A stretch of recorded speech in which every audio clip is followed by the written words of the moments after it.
할렐루야. 네, 여러분 우리가 어제로 다니엘서 말씀을 다 마쳤습니다. 그리고 오늘부터 앞으로 4주 동안 우리가 전도서 말씀을 함께 묵상하게 됩니다. 여러분 전도서라고 하면 어떤 단어들이 먼저 머릿속에 떠오르십니까? 전도서 그러면은 먼저 솔로몬이 떠오르실 거예요. 그리고 또 헛되다. 그렇죠? 그것도 아마 머릿속에 떠오르실 것입니다. 전도서를 말할 때 가장 유명한 구절이 바로 오늘 우리가 읽은 그 말씀이기 때문입니다.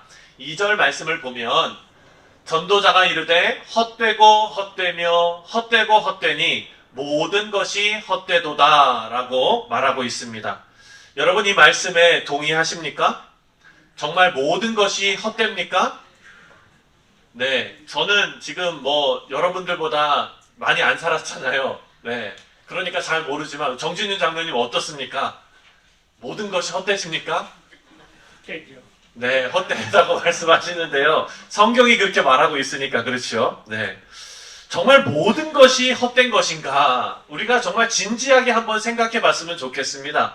그렇다면 여러분 누구한테 물어봐야 될까요? 이 말을 한 사람한테 물어봐야 되지 않겠습니까? 전통적으로 전도서는요, 솔로몬이 썼다고 신학자들이 인정하고 있습니다. 다만 어떤 신학자들은 전도서가 우리가 묵상한 다니엘의 마지막 그 환상의 배경이 되었던 그리스 시대, 주전 3세기쯤에 편집되었다라고 주장하는 신학자들도 많이 있습니다. 솔로몬이 썼든지 아니면은 일부 신학자들이 주장하는 것처럼 솔로몬의 입장에서 후대의 사람들이 편집을 했든지 어쨌든 이 전도서 말씀은요, 정경에 포함이 되어져 있습니다. 그래서 그 자체로 하나님의 말씀의 권위를 갖게 됩니다. 만약 어떤 신학자들의 주장대로 주전 3세기쯤에 편집이 되었다면 우리는 이렇게 한번 생각해 봐야 합니다. 왜 굳이 그 시대에 해안의 인생이 다 헛되고 그리고 우리가 의지해야 될 분이 하나님밖에 없다는 것을 왜 굳이 그 시대의 사람들에게 가르쳐야만 했을까라는 것입니다. 그것을 한번 생각해 봐야 합니다. 여러분, 그리스 시대 헬라 문화는 정말 엄청난 문화였습니다. 헬라 제국도 엄청난 제국이었죠. 페르시아가 그리스에 의해서 멸망당했습니다. 그리고 그 그리스는 엄청난 기세로 전 세계를 삼켰습니다. 군사력뿐만 아니라 그리스의 문화와 그리고 그리스의 사상은요, 이 모든 세상을 집어삼킬 만큼 어마어마한 파격 효과가 있었습니다. 여러분 그 시대에 살아가는 사람들, 그 유대인들도 마찬가지로 이런 새로운 사상과 문화에 영향을 받았던 그런 사람들입니다. 바로 그리스 문화, 헬라 문화 하면은 여러분 뭐가 떠오르십니까?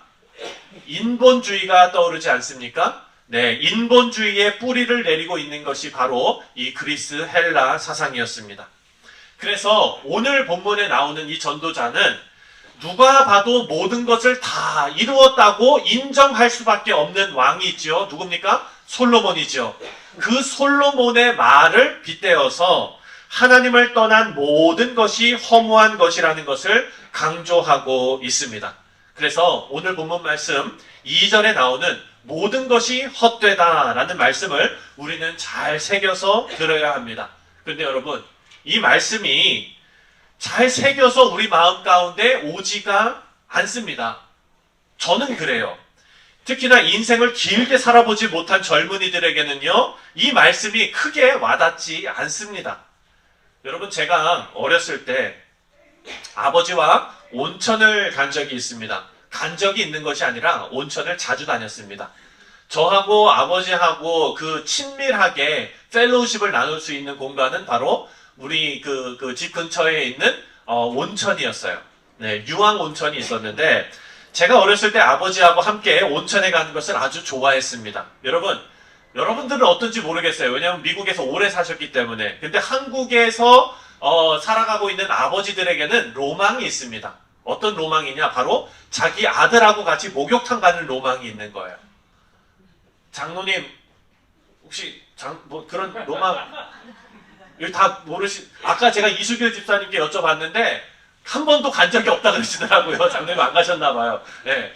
그 아들 손잡고 목욕탕 같이 들어가는 것을 되게 좀 마음을 뿌듯하게 하는 막 좀 그런 게 있는 것 같아요. 저희 아버지에게도 그런 게 있었나 봅니다. 그래서 우리 부자는 목욕탕을 자주 갔어요. 그래서 그 안에서 참 많은 대화를 나눴습니다. 왜냐하면 어려운 얘기를 할 때도요, 한 2시간 동안은 아버지가 도망갈 수가 없어요. 제 옆에 그냥 있어야 됩니다. 네. 그래서 그날도 아버지와 함께 그 사우나에 갔습니다. 그리고 사우나를 끝나고 그 한 5분 정도 가면은 기가 막힌 매기 매운탕 집이 있거든요. 그래서 매기 매운탕을 딱 먹고 집에 오면은 흐망해서 집에 왔어요. 그렇게 사우나를 갔는데 제가 2004년 일입니다. 2004년에 대학을 졸업하고 한국에 들어갔는데 그때 온 나라가 로또 열풍으로 가득 찼습니다. 그때 로또가 시작돼가지고요, 온 나라가 들썩였어요. 모든 사람이 로또를 사던 그런 시기였습니다. 제가 한국에 딱 들어갔는데 제 고등학교 친구를 만났는데 그 친구가 저한테 로또 한 장을 주는 거예요, 선물로. 그래서 뭐라 그러냐면은 너도 한 장 갖고 나도 한 장 갖고. 그리고 그 친구가 저한테 너가 오랜만에 왔으니까 내가 만약에 1등이 되면은 너 BMW 사줄게 그랬어요. 예, 그 친구가 저한테 BMW를 사준대요. 그 말을 듣고 나니까 왠지 고맙기도 하고 재밌기도 하고 뿌듯하기도 하고 그렇더라고요. 그런데 한편으로 걱정이 되었습니다. 왜냐면 제가 대학교 졸업하고 바로 한국에 왔기 때문에 뭐 직장이 있는 것도 아니고요. BMW 그 가스 많이 먹는다면서요.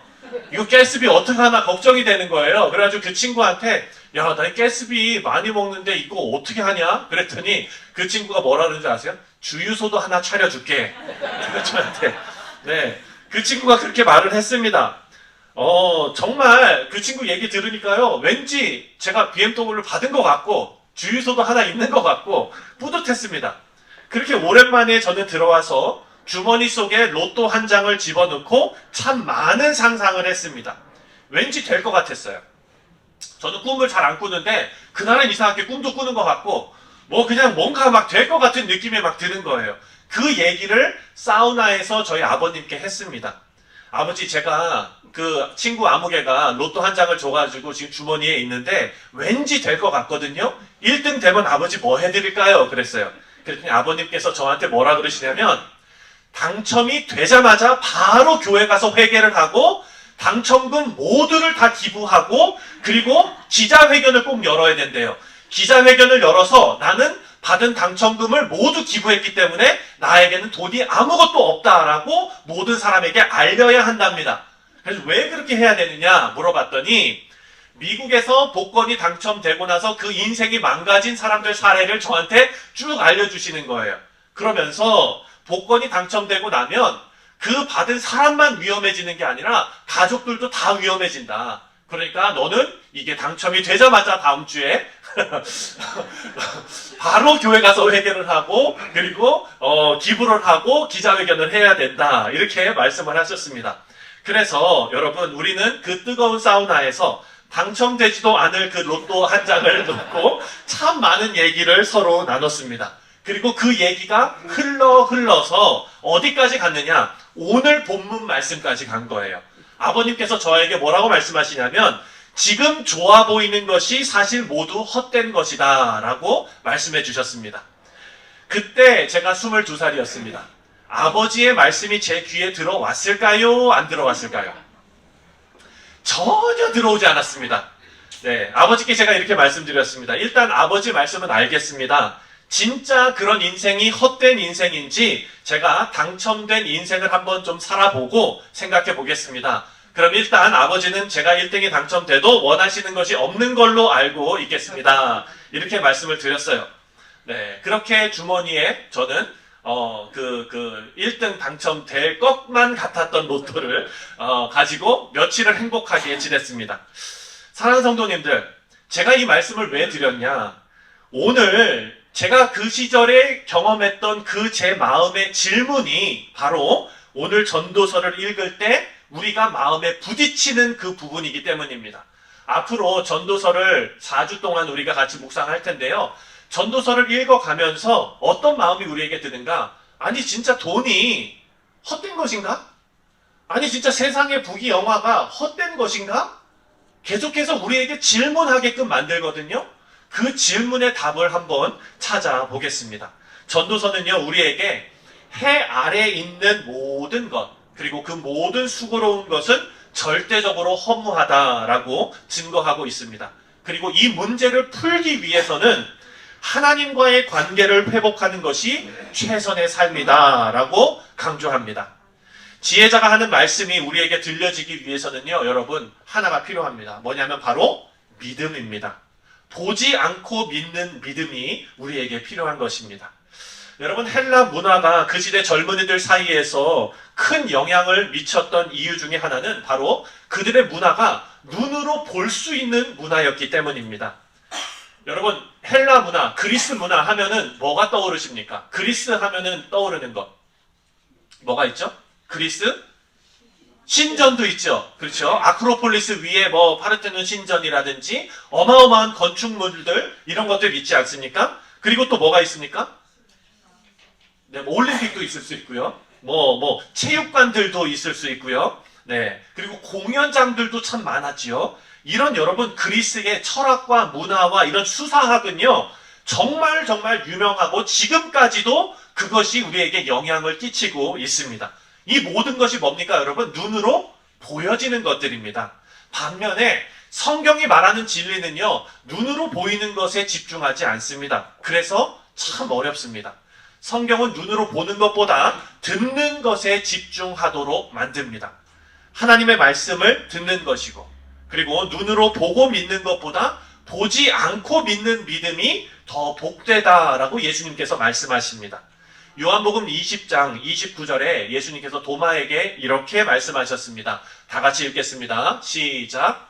예수께서 이르시되 너는 나를 본고로 믿느냐? 보지 못하고 믿는 자들은 복되도다 하시니라. 아멘. 해 아래 세상의 것은 우리가 쉽게 볼 수 있는 것들입니다. 요즘은 특히 미디어가 발달되어 있어서요, 여러분, 핸드폰만 보면은 전 세계의 모든 것이 다 보입니다. 그렇죠? 사실 여러분, 지금 카타르에서 뭐가 열리고 있습니까? 축구 월드컵 열리고 있잖아요. 여러분, 지난 한국 경기 보셨습니까? 네, 보셨죠? 우리나라 잘했잖아요. 그 경기를 보는데 우리 교회 성도님 중에 한 분이 지금 그 경기장에 가 있습니다. 네, 그래가지고 제가 그 한국 경기가 나오는 날 그분한테 문자를 드렸어요. 성도님, 제가 지금 방송 보면서 성도님 얼굴 찾고 있습니다. 네, 우리 교회 그 이름 써져 있는 티셔츠 혹시 들고 가셨냐고. 골 넣으면은 성실장로교회 막 이렇게 뭐 좀 세레모니 하라고. 그랬더니 그분이 사진을 찍어 보내가지고 저 여기 있습니다 그랬는데 방송에 한 번도 안 나왔어요. 네. 어쨌든 여러분, 요즘 시대에요, 이 핸드폰 하나만 있으면 전 세계에 무슨 일이 벌어지는지 다 볼 수 있어요. 그러니까 여러분, 어떻습니까? 헬라 시대에 그 사람들이 받았던 유혹과 영향력보다 지금 우리는 더 큰 영향력을 받고 있는 것입니다. 사랑하는 성도님들, 그래서 우리는 해 아래 것에, 눈에 보이는 것에 마음을 빼앗기기가 더 쉬운 거예요. 여러분, 유튜브를 보시면은 항상 정말 여러 가지 그런 방송들이 나오지 않습니까? 그 중에서요, 자기 돈을 자랑하는 그런 방송들도 있어요. 정말 삐까뻔쩍한 그런 차 자랑하는 방송도 있고, 어마어마한 집 자랑하는 방송들도 있습니다. 그거 보고 나서 야, 부럽다, 참 행복하다 이러시는 분 있어요? 한 명도 없을걸요? 그거 보고 나서 아휴 이러죠. 왜 그럽니까? 부러우니까. 안 부러우신 것처럼 다 그렇게 지금 이 표정 짓고 계시지만 속으로 부러우신 거 다 알아요. 네. 그런데 여러분, 이것이 뭐냐? 바로 제가 아버지와 목욕탕에서 나눴던 대화 중에 제가 가졌던 마음이 바로 이것입니다. 세상에 화려한 것이, 다시 말해서 돈이 정말 허무한 것인지 한번 많이 가져보고 싶은 마음이 제 가운데 있었기 때문입니다. 그런데 그런 마음을 향해서 예수님께서 이렇게 말씀하십니다. 눈에 보이는 것에 현혹되지 말고 주님 안에서 참된 인생을 발견해라 라고 예수님께서 우리에게 말씀하시는 거예요. 그래서 뭐라고 말씀하십니까? 눈에 보이는 것 말고 보지 않고 믿는 믿음, 그런 신앙을 가져라 라고 예수님께서 말씀하십니다. 여러분, 이것을 더 잘 보여주시는 말씀이 바로 부활하신 예수님께서 베드로를 만나신 장면입니다. 예수님께서 베드로를 호숫가에서 낚시하고 있는 베드로를 부르셨지요. 그래서 뭐라고 부르셨습니까? 너는 이제 물고기 낚는 어부가 아니라 이제는 뭐 낚는 어부가 되게 하리라? 사람 낚는 어부가 되게 하리라 하면서 베드로를 데리고 가셨어요. 그리고 나서 베드로가 어땠습니까? 눈에 보이는 예수님하고 같이 다니면서 예수님의 기적을 바라보면서 예수님의 놀라움을 바라보면서 베드로는요 어마어마한 그런 신앙 고백을 합니다. 예수님, 제가 죽도록 예수님 따르겠습니다. 예수님을 해치는 자가 있으면 제가 다 막아버리겠습니다. 주는 그리스도시요 살아계신 하나님의 아들이십니다. 엄청난 신앙 고백을 했거든요. 하지만 예수님께서 십자가에 달려 돌아가셨어요. 눈에 보이는 예수님이 이제 베드로의 시야에서 사라진 것입니다. 그랬더니 베드로가 어떻게 했습니까? 다시 바로 갈릴리 호숫가로 돌아갔어요.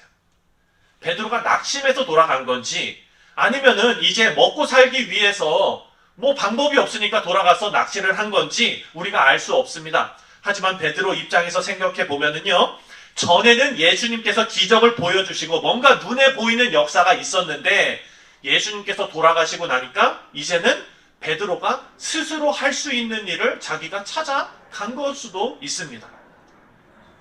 이제 다시 예수님을 만나기 전에 그 일, 사람 낚는 어부가 아니라 물고기 낚는 어부로 돌아가 버린 것입니다. 여러분, 그때에 예수님께서 베드로에게 딱 나타나셨어요. 그리고 이렇게 말씀하십니다. 요한복음 21장 5절 말씀입니다. 다 같이 큰 소리로 함께 합독하겠습니다. 시작! 예수께서 이르시되 얘들아 너희에게 고기가 있느냐? 대답하되 없나이다. 예수님께서 베드로에게 하신 말씀 중에 이상한 단어가 하나가 있습니다. 바로 너희에게 고기가 있느냐? 여러분, 이 고기가 무엇을 의미하는 고기일까요? 로또가 아니라 고기, 뭐 돼지고기, 소고기는 아닐 거 아니에요. 호수에서 뭐 하면은 그렇죠, 물고기 얘기하는 거 아니겠습니까? 그래서 여러분, 여기에 나오는 이 고기, 여기 밑에 영어로 된 거 보면은 fish라고 돼 있죠. 네. 그런데 그렇다면 예수님께서 너희에게 고기가 있느냐라고 물으셨다면, 물고기를 의미하신 거였다면, 여러분, 헬라어로 물고기라는 단어는 익투스라는 단어입니다. 여러분들 차 뒤에 혹시 그 물고기 사인 이렇게 보셨죠? 그게 익투스라는 그 단어예요. 네. 여러분, 그렇다면 예수님께서 여기에서 그 익투스라는 단어를 쓰셔야 되는데 예수님께서 그 단어를 안 쓰셨어요. 예수님께서 어떤 단어를 쓰셨냐면요, 가장 귀한 것이라는 의미를 가진 단어를 거기다 쓰셨어요. 왜 이렇게 하셨을까? 여러분, 이것을 우리가 생각해 봐야 합니다. 예수님께서 베드로에게 지금 질문을 던지시는데 단순한 질문이 아니라는 거예요. 예수님께서 물으신 질문의 의도는 이것입니다. 베드로야, 내 인생에서 그렇게 밤새도록 수고했는데 그래서 얻은 게 무엇이냐? 정말 가장 귀한 거를 얻었느냐? 너의 수고를 통해서? 이 질문을 베드로에게 하시는 것입니다. 여러분, 이 질문의 답을요, 베드로가 아니라 오늘 본문 말씀에 전도서 기자가 대답을 하는 것 같습니다. 전도서 기자가 2절 3절에 이렇게 말합니다. 전도자가 이르되 헛되고 헛되며 헛되고 헛되니 모든 것이 헛되도다. 해 아래 수고하는 모든 수고가 사람에게 무엇이 유익한가? 예수님께서 베드로를 찾아가시고 너 인생에 그렇게 수고하고 있는데 지금 그것이 정말 가장 가치 있는 일이니? 하고 물어보셨을 때 베드로의 인생이 완전히 달라졌습니다. 예수님께서 이 사건을 통해서 베드로의 인생에 진정 중요한 것이 무엇인지 확실하게 깨닫게 해 주신 것입니다. 예수님을 만난 인생의 의미를 깨달은 이 베드로는요, 그 후 엄청난 인생을 살아가게 됩니다. 오늘 본문 말씀에서 전도자는 모든 게 다 허무하다라고 말하고 있습니다. 베드로도 그런 인생의 허무함을 알고 있었을 거예요. 그런데 어떻게 제2의 인생을 살 수 있었을까? 그 계기가 무엇이었을까? 그 답이 무엇이었을까? 여러분, 그 답이 아까 말씀 서두에 제가 22살에 직면했던 그 질문의 답이 될 것입니다. 그 질문의 답이 바로 예수님 없는 세상에서 세상 사람들처럼 살아가고 싶은 마음, 복권도 한번 당첨돼 보고 싶은 마음, 그런 것이 좋아 보이는 마음을 어떻게 바꿀 수 있는지에 답이 되는 것입니다. 자, 그렇다면 예수님께서 베드로에게 어떻게 하셨는지 한번 살펴볼까요? 자, 베드로는 밤새 물고기를 잡았는데 헛수고였습니다. 근데 예수님께서 베드로에게, 베드로야, 그렇게 밤새 수고하고 뭐 가치 있는 거 잡은 것이 있느냐? 물어봤는데 베드로는 물고기 잡았냐고 들은 거예요. 그래서 못 잡았습니다. 그랬더니 예수님께서 오른편에 그물을 한번 내려봐라. 그랬더니 그물이 찢어질 정도로 많은 물고기를 잡았습니다. 그 순간 베드로는 예수님이 보이기 시작한 거예요. 기적을 경험하고 예수님이 보였습니다. 그랬더니 그 추운 새벽에 바로 물로 뛰어들어서 예수님한테 달려갑니다. 예수님께서 그 바닷가 해변에서 여러분 따뜻한 모닥불을 피워 놓으시고 그 위에다가 떡을 아주 그냥 맛있게 노릇노릇하게 떡을 구워 놓으신 거예요. 그리고서 베드로에게 말씀하십니다. 너 잡은 물고기 중에 몇 개 좀 갖고 와봐라. 그래가지고 그 위에다가 지글지글 물고기를 떡하고 같이, 베드로의 몸과 마음이 그 순간 다 녹았을 것 같아요. 그래서 예수님께서 그 밤새 수고한 베드로를 앞에 앉혀놓고 제자들에게 아침 식사를 나누어 주십니다. 여러분, 베드로가 예수님 이렇게 부활하시기 전에 어떤 일을 했습니까? 예수님을 배반했지요. 제가 만약에 예수님이었다면 그렇게 아침 식사 쉽게 주진 않았을 것 같아요. 네, 앞에 앉혀놓고, 야, 떡이 넘어가냐? 너 그날 밤에 닭 울자마자 도망가더라. 내가 매 맞으면서 다 봤거든. 막 이렇게 좀 한번 아프게 찌르고 나서 뭐 용서를 하든지 말든지 할 텐데 예수님은 어떻게 합니까? 그 추운 새벽에 따뜻하게 베드로를 품어주시면서 따뜻하게 배도 채울 수 있도록 이렇게 말씀하십니다. 그리고 나서 베드로에게 뭐라고 3번 물어보셨습니까? 내가 나를 사랑하느냐? 내가 나를 사랑하느냐? 베드로가 주님, 내가 주님을 사랑합니다. 이렇게 사랑하느냐, 사랑합니다. 이 대화 가운데 뭐가 회복이 됐습니까? 관계가 회복이 돼버렸습니다. 그리고 나서 예수님께서 베드로에게 또 3번 물어봅니다. 뭐라고 얘기하냐면은, 물어보는 게 아니라 명령을 하죠. 내 양을 먹이라. 라고 얘기합니다. 지금 너 추운 아침에 따뜻한 떡과 이 맛있는 고기 먹고 있잖아. 내가 너에게 아침 식사에서 먹이는 것처럼 너도 이제 세상에 있는 주님을 모르는 내 양들을 먹여라 라고 사명을 회복시켜 주셨습니다. 사랑하는 성도님들, 베드로가요 그 순간 이후부터 수고가 없었습니까? 아닙니다. 그 이전보다 훨씬 더 많은 수고를 하게 됩니다. 하지만 이제는 베드로에게는요 그 수고가 예전에 자기가 알던 수고가 아닌 거예요. 새로운 해석이 가능하게 된 겁니다. 이제 하나님을 위해서 열정적으로 인생을 살아가는 그 모든 수고가 베드로에게는 기쁨이 된 것입니다. 바로 사도 바울의 고백처럼 베드로도 하나님께서 부르신 그 사명을 따라서, 표대를 따라서 달려가는 인생을 살게 된 것입니다. 이제는 세상의 것이 가치 있게 느껴지지가 않아요. 이제는 해 아래에 있는 허무한 것이 베드로가 붙잡아야 될 것으로 여겨지지가 않는 것입니다. 이제는 해 위에 있는 하나님의 그 놀라운 뜻과 사역으로 시선을 돌리게 된 것입니다. 우리 사랑하는 성도님들, 예수님의 이 따뜻한 사랑의 아침 식사가 베드로의 인생을 180도 바꾸어 놓았습니다. 베드로에게 사명을 주시고 이제 세상의 것이 아닌 하나님의 뜻을 바라보게 된 것입니다. 이제 우리 모두도 이런 베드로와 같은 바뀌어진 인생의 가치관을 가진 그런 성도님들 다 되시기를 주님의 이름으로 축원드립니다. 여러분, 제가 얼마 전에 TV를 보다가 가수 션이라는 사람이 인터뷰를 하는 것을 보았습니다. 가수 션은요 1997년에 진우션이라는 힙합 그룹으로 그 연예계에 데뷔를 했습니다. 그리고 그 이후에 큰 인기를 얻었어요. 90년대 가수인데 지금은 2022년 아닙니까? 아직도 이 사람이 인기가 많아요. 네, 그런데 지금 이 정말 오래된 옛날 힙합 가수가 아직도 인기가 많은 데는 이유가 있습니다. 이 사람이 음악 활동을 계속 꾸준히 해왔기 때문이 아니라 이 사람이 선행과 봉사를 많이 하는 연예인으로 1등인 거예요. 1등. 이 그리고 션의 아내이신 정혜영 씨는요, 배우예요. 이 두 부부가 필리핀으로 결혼하고 선교를 다녀왔답니다. 필리핀 선교를 마치고 돌아왔는데 그 필리핀에서 자기들이 했던 그 작은 선행으로 한 아이의 인생이 변화받는 것을 경험한 거예요. 그래서 우리의 이 작은 선행이 한 사람의 인생을 바꾸는구나, 기적과 같은 일이 벌어지는구나 라는 것을 깨닫고 그때부터 정혜영 부부는요, 하루에 10,000원씩 기부하기 시작했답니다. 1년이면은 365만 원을 모아서 기부하기 시작했습니다. 그래서 이 두 부부는요, 남들처럼 결혼하고 내 집 마련의 꿈이 있지 않습니까? 연예인들은 특히 더 할 거예요. 그런데 그 내 집 마련의 자기의 꿈을 잠시 내려놓고 전 세계에 있는 아이들의 꿈을 사기로 작정했다고 합니다.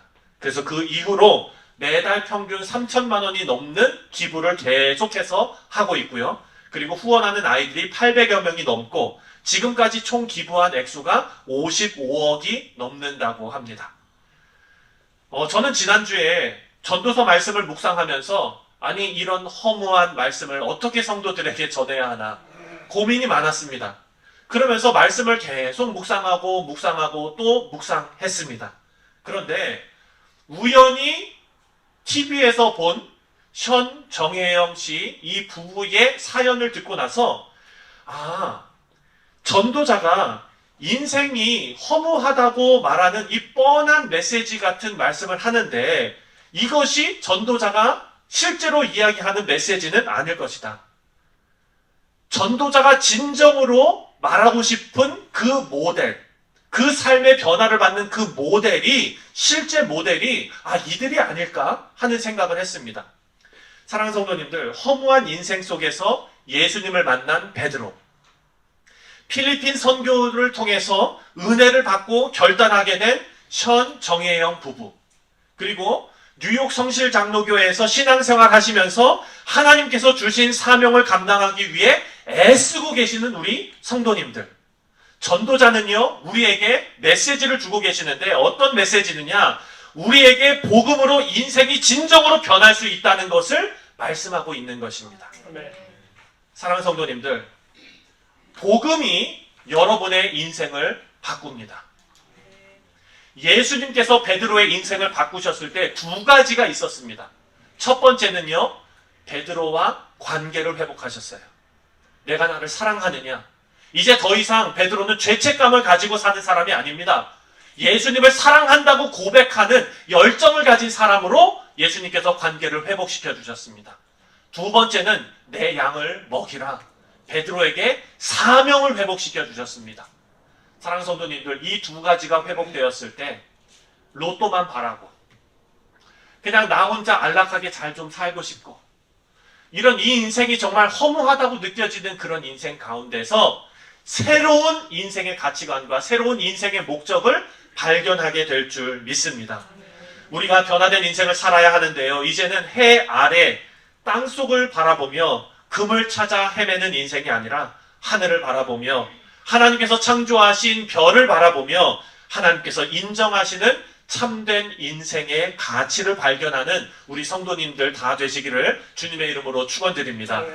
여러분, 지난주에 여러분들께서 후원하시고 또 여러분들께서 이렇게 선교에 동참하셔서 42개의 상자 가운데 주님의 복음이 담겨져서 이제 세계에 우리가 모르는 어떤 아이들에게 전달이 될 것입니다. 여러분, 그 순간 여러분들께서 베드로와 같은 복음으로 변화받고 복음으로 사명받은 그런 역할을 담당했기 때문에 그 일이 가능했던 것을 여러분 꼭 기억하셔야 됩니다. 지금부터 여러분들에게 매일 10,000원씩 기부하라고 설교하는 거 아닙니다. 사랑하는 성도님들, 여러분들은요 지금 잘하고 계십니다. 여러분들이 각자 맡은 바 하나님께서 보내신 그곳에서 최선을 다하시면서 베드로와 같이 구원으로 하나님 앞에 달라진 인생으로 살아가시는 힘 있는 인생을 살아가시는 우리 성도님들 다 되시기를 다시 한번 주님의 이름으로 축원드립니다. 기도하겠습니다.